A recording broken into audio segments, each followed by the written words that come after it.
So this ridiculous Thais person plans on hosting some kind of auction tournament. Why not? Let's see how this turns out.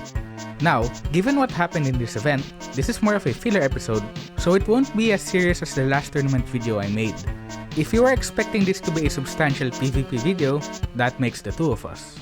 With that out of the way, roll the title sequence.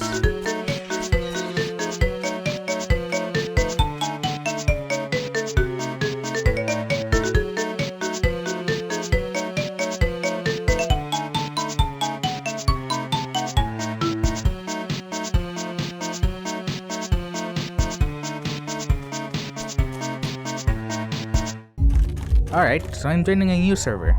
I don't really know what to expect here. We have some new people as well as some familiar faces from Zero server. So I guess I'll sit back and feel out the vibe of this. Okay. Anyway, let's talk about how this whole tournament works.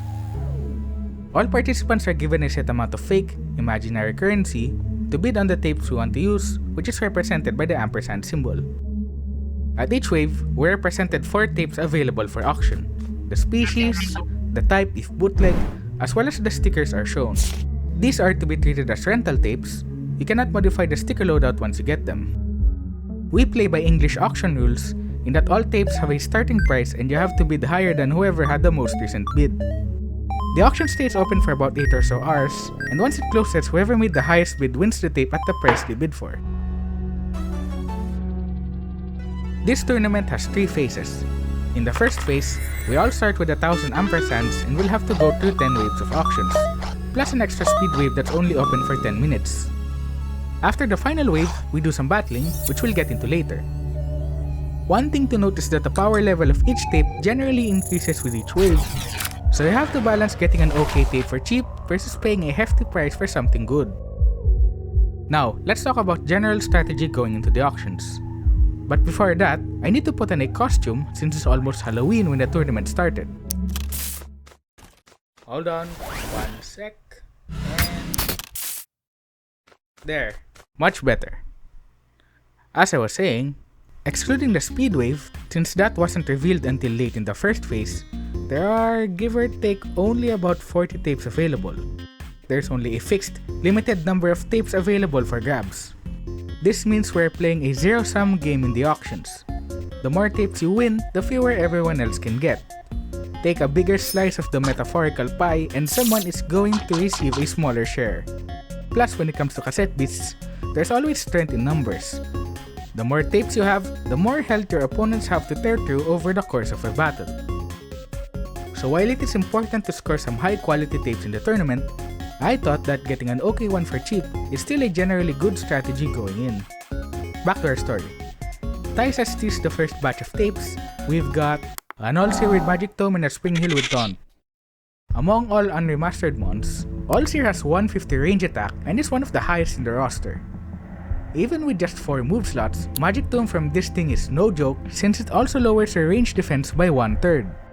And then there's Wonderful 7.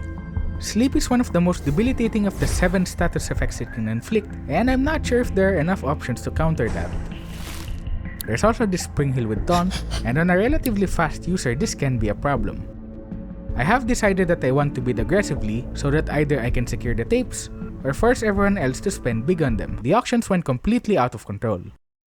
People ended up spending a lot for these tapes, though later on the prices were eventually cut in half to stimulate the economy.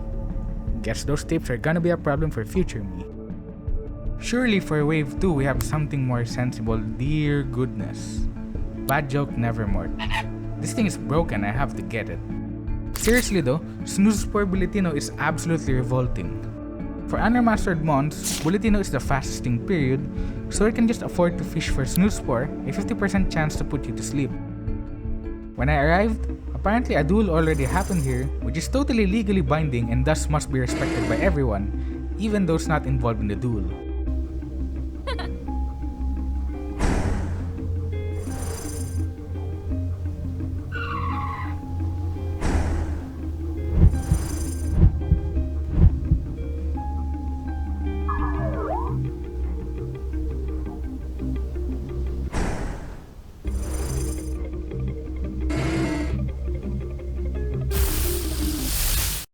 Like, Why did everyone just let this happen, and why was this decided upon within just 2 hours of the auction opening? Whatever, I just hope I don't have to worry about it. I decided to go for the Nevermort here, since New Leaf is a valuable move to have.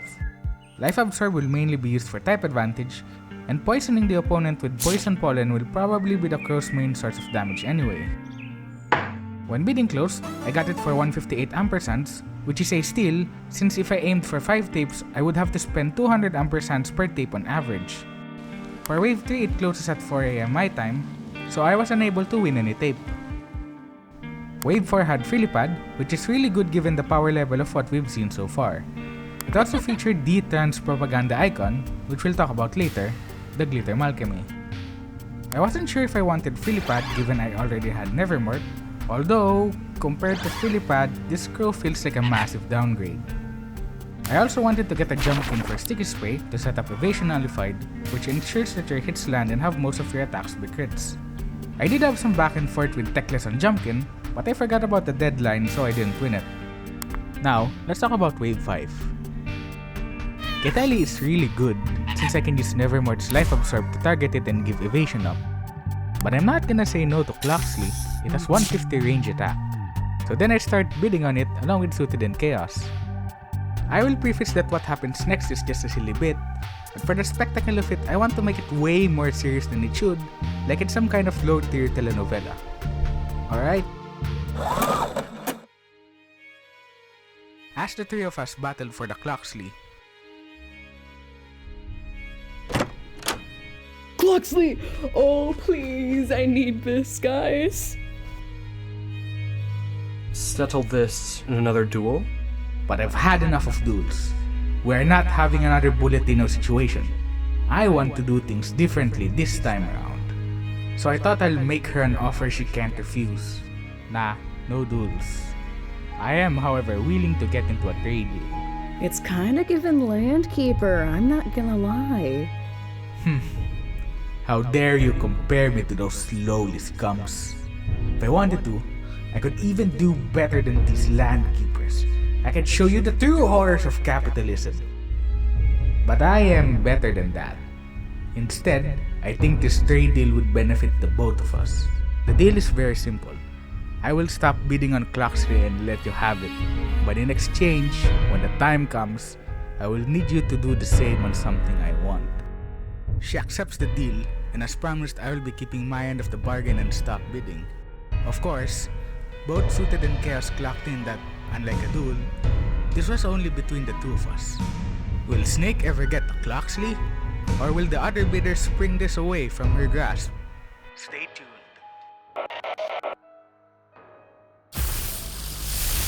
The answer is yes, she got to Clocksley. In other news, I decided last minute not to get Kiteli. In the middle of this wave, Tice announced the pools for the matches we will do by the end of the auction, so now's the time to explain how that works. Participants are split into 3 pools. Once the auctions are over, within each pool we do a round-robin best-of-1 match. The top 2 players in each pool advance into the second phase and receive more ampersands to spend on future auctions. And then they do another 6 waves of auctions plus another speed wave. Another set of round-robin matches happen, and the best performing player in each pool advances to a final set of auctions and duke it out in a best-of-3 championship match. What ended up happening is that Pools A and C ended up having a strong identity for themselves, like a sports team of some kind. Pool A eventually settled with Clocksley as their mascot and called themselves the Suction Cup Snipers. I wonder who was involved in that. That was a trick question. Someone them suggested this idea and even thought of the name.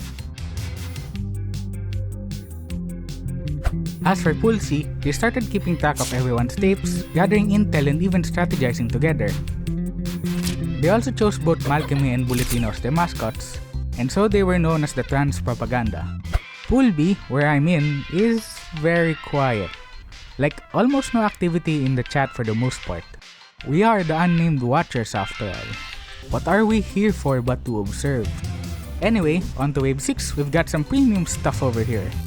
This is the classic Speedrunner's Crush'em set. Glass Camouflage Custom Starter Paint Swipe is insanely good since it's just free chip damage, and we haven't seen Machine Curse yet to counter it. Oh, and Spirit's also here. Only Rockertis and Mardiusa can get Stony Look, and they're fully remastered species, so Fossil's not really useful right now. Over here we have Fairclaw with Sticky Spray.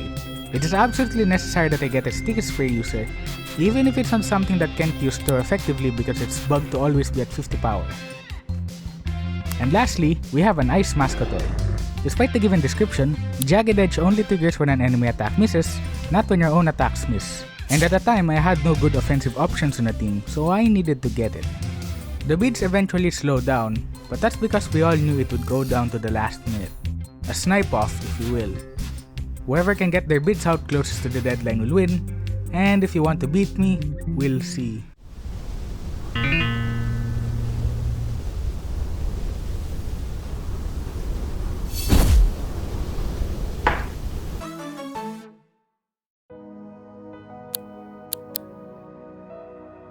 I didn't get anything on Wave 7, which has a theme to it, something about a pizzeria.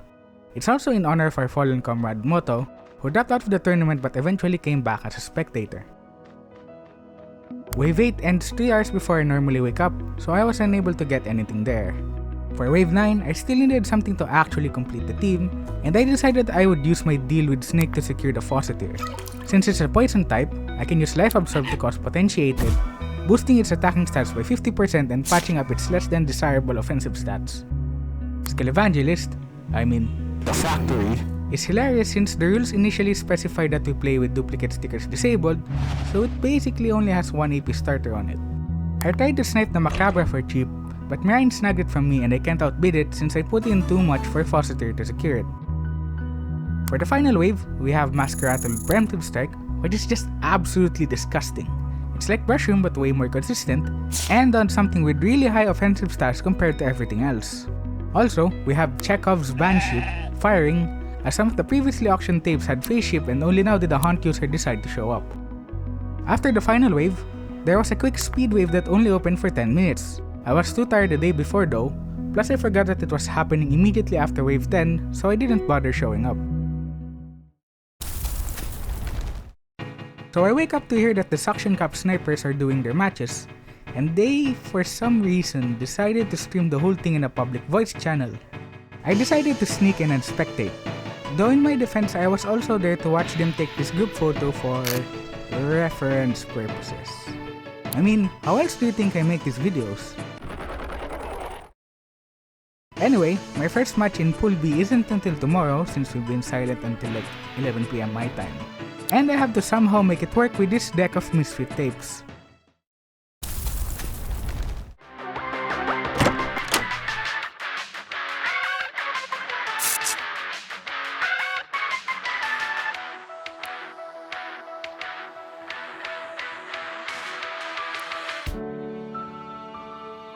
We're off to a good start already.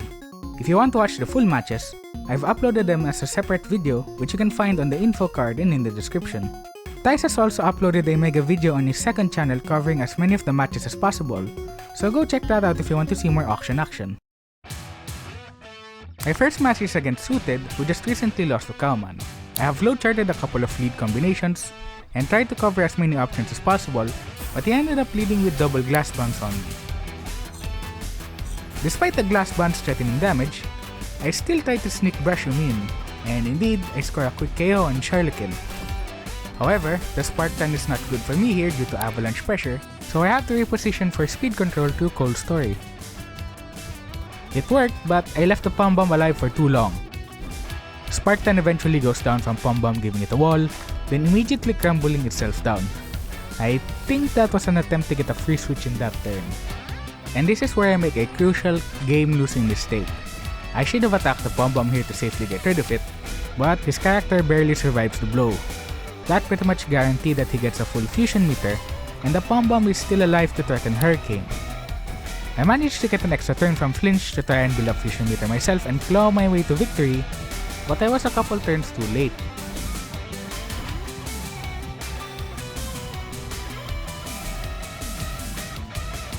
Okay, that was a disaster. I am now 0-1, and if I lose again, I am out of the tournament. My next opponent is Cowman. His team is horrible to deal with because Tardigrade is too bulky at his power level, and having Magnet means that I can't touch the Allseer who will just spam Magic Tome and Wonderful 7. I lead Nevermort and Faucetier, try to build up AP for next turn.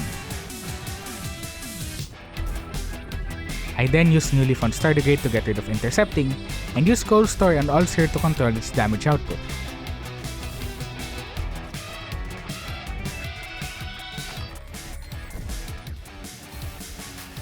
From here, a Cold Store and a Push Chill Bomb gets the job done. But then Cowman's internet died for a bit, so now we have to restart the game. The plan hasn't changed, though this time he correctly targets the Faucetier.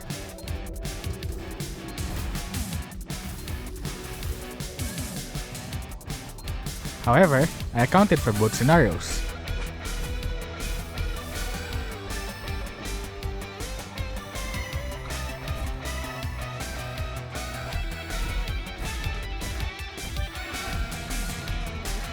Mary did all of a sudden not 20 crit the brush room, instantly filling up my fusion meter.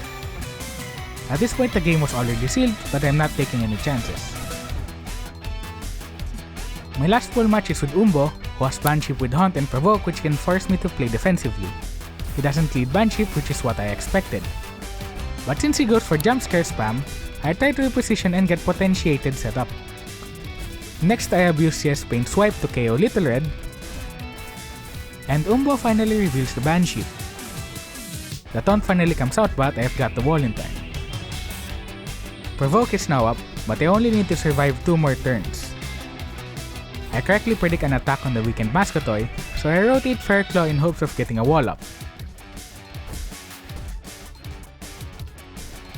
I misplayed here by forgetting my own speed tiers, but with Banship down, I still have plenty of resources to close out the game. And now for the awkward part. Cowman, Suited, and I were all 2-1 in the round robin phase, but only 2 will be advancing. And as per the rules, we will settle this with rock, paper, scissors.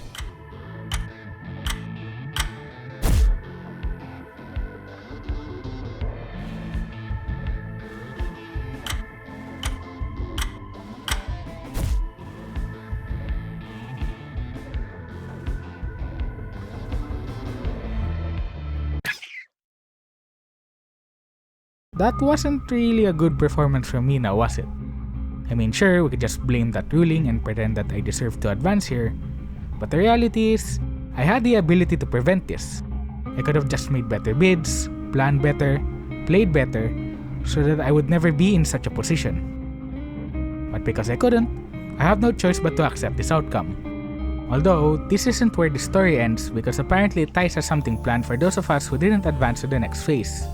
I still had 101 ampersands on me, and this is the time to spend it. We can spin the gacha wheel for 25 and get a sticker to give to the remaining participants to put on an empty slot in their tapes. I decided to gift one to Suited, who just got Beast Coating. Later on, I spun the wheel for Cowman and it landed on Airwall. Marine asked nicely for a sticker, so I thought, why not? And got Neutralize, which is a really good sticker to get. Not quite bad joke though. I still had enough for one more spin of the wheel, and I decided it would be fun to start a pirate auction for it. Thais was cool with this idea, and even let me handcraft the wheel. I chose the following 9 of the best stickers in the original, and added in bad joke. The bid opened up during the speed wave, which Snake won for 69 ampersands. And the wheel spins and lands on Nod. That's pretty much the end of my stay here though. Even if I didn't do as well as I hoped to, it was still a ton of fun to be a part of this. As for how it ended, well, I had to wake up at 3 AM to watch the finals unfold. I know this is what everyone here is gathered for. Okay, here we go. Here we go. Finally. Yeah. Really, because of the threat of Wonderful Servant status effects, the best play here should have been to pick Fair Fight since Palangonin's the fastest thing here, I think. Level That's 7. the play here. Here we go, the factory. Factory. Whoa, the factory. This is so doomed. This might be it. There's still a sliver. Oh no. Oh, Uh, chat, it's yeah. so over. It might be over, chat. This could be it. Oh. Alright, time for battle number 2 with absolutely nothing that went wrong in between battle 1 and 2. Yeah, And if they no. zep it into the Smogglumog set slot as well, then it might just kill Pangolin outright. If they predict the swap. Oh, Moonshine. Oh. That does confuse it, which could be quite an issue. Yeah. 1 to 7. There it is. Oh no. Oh no. No. Sleep. Oh, that was a sleep. Another sleep. Another. Oh, sleep. Oh, but it's sleep to try things. Now hear me out. What you do is you wait for fusion, you fuse, and then the next turn you immediately unfuse so that only one of the two characters is asleep. Oh, yeah. I don't think that's gonna happen. That's an insane strategy to fuse only to immediately unfuse just for sleep. It is essentially a 1v. I mean, the vengeful curse could give it a triple sleep. You never That know. might actually kill Meredith. Oh. Yeah, that's gonna kill Meredith. Oh No. no. No. Well, And then this happened.